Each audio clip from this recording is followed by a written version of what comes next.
अपना घर धरती सूर्य से तीसरा ग्रह है। 3959 मील के दायरे के साथ हमारा धरती सौर परिवार में 5वां सबसे बड़ा ग्रह है और इसका समर्थन करने के लिए ज्ञात एकमात्र विश्व वायुमंडल मुफ्त ऑक्सीजन के साथ सतह पर तरल पानी के महासागर और जीवन। नासा के अनुसार पृथ्वी 4 स्थलीय ग्रहों में से एक है। बुध, शुक्र और मंगल की तरह यह सतह पर चट्टानी है। पृथ्वी एक पूर्ण गोला नहीं है बल्कि एक भूगर्भ है, जिसका अर्थ है कि यह भूमध्य रेखा पर उभरा हुआ है। जैसे पृथ्वी घूमती है, गुरुत्वाकर्षण हमारे ग्रह के केंद्र की ओर इंगित करता है। स्पष्टीकरण के लिए यह मानते हुए कि पृथ्वी एक पूर्ण क्षेत्र है और एक केंद्र त्यागी बल बाहर की ओर धकेलता है। लेकिन चूंकि यह गुरुत्वाकर्षण विरोधी बल पृथ्वी की धुरी के लंबवत कार्य करता है और पृथ्वी की धुरी झुकी हुई है, भूमध्य रेखा पर केंद्रापसारक बल गुरुत्वाकर्षण के बिल्कुल विपरीत नहीं है। गुरुत्वाकर्षण पानी और पृथ्वी के अतिरिक्त द्रव्यमान को हमारे ग्रह के चारों ओर एक उभार या स्पेयर टायर में धकेल देता है। भूमध्य रेखा पर विश्व की परिधि 40,075 किलोमीटर है। भूमध्य रेखा पर आपका वजन कम होगा यदि किसी ध्रुव पर खड़ा हो तो। आपको ऐसा महसूस हो सकता है कि आप अभी भी खड़े हैं, लेकिन आप लगातार आगे बढ़ रहे हैं तेजी से। इस पर निर्भर करते हुए कि आप ग्लोब पर कहाँ हैं, आप ग्रह के साथ 1000 मील प्रति घंटे से अधिक की गति से घूम सकते हैं। भूमध्य रेखा पर लोग सबसे तेज गति से चलते हैं, जबकि उत्तरी या दक्षिणी ध्रुव पर खड़ा कोई व्यक्ति बिल्कुल स्थिर रहेगा। पृथ्वी सिर्फ घूम नहीं रही है।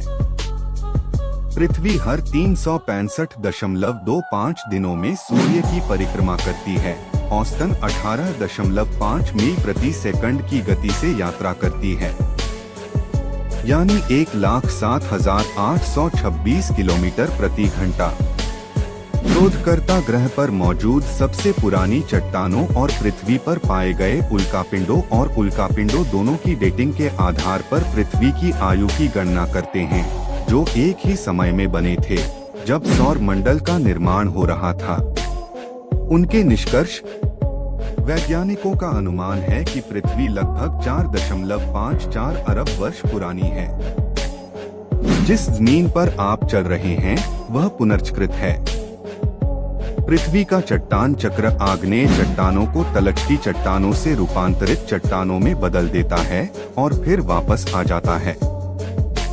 चक्र एक पूर्ण चक्र नहीं है, लेकिन मूल बातें इस तरह काम करती हैं। पृथ्वी की गहराई से मैग्मा निकलता है और चट्टान में कठोर हो जाता है, जो कि आग्नेय भाग है।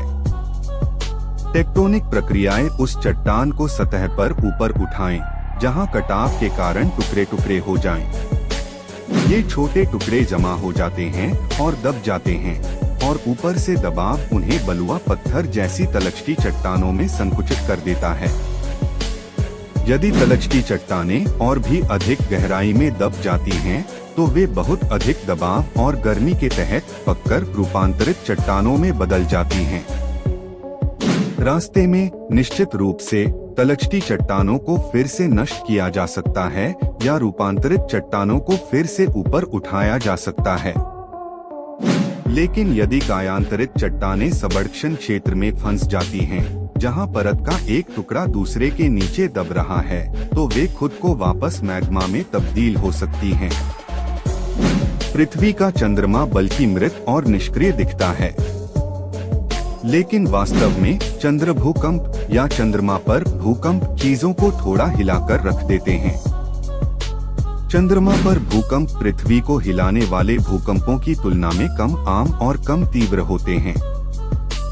चंद्रमा द्वारा छोड़ी गई कुल भूकंपीय ऊर्जा पृथ्वी द्वारा छोड़ी गई कुल भूकंपीय ऊर्जा से लगभग 80 गुना कम है। ऐसा प्रतीत होता है कि चंद्रमा के भूकंप पृथ्वी और चंद्रमा के बीच अलग अलग दूरी से जुड़े ज्वारीय तनाव से संबंधित हैं। चंद्रमा के भूकंप चंद्रमा की सतह और उसके केंद्र के बीच में काफी गहराई पर भी आते हैं।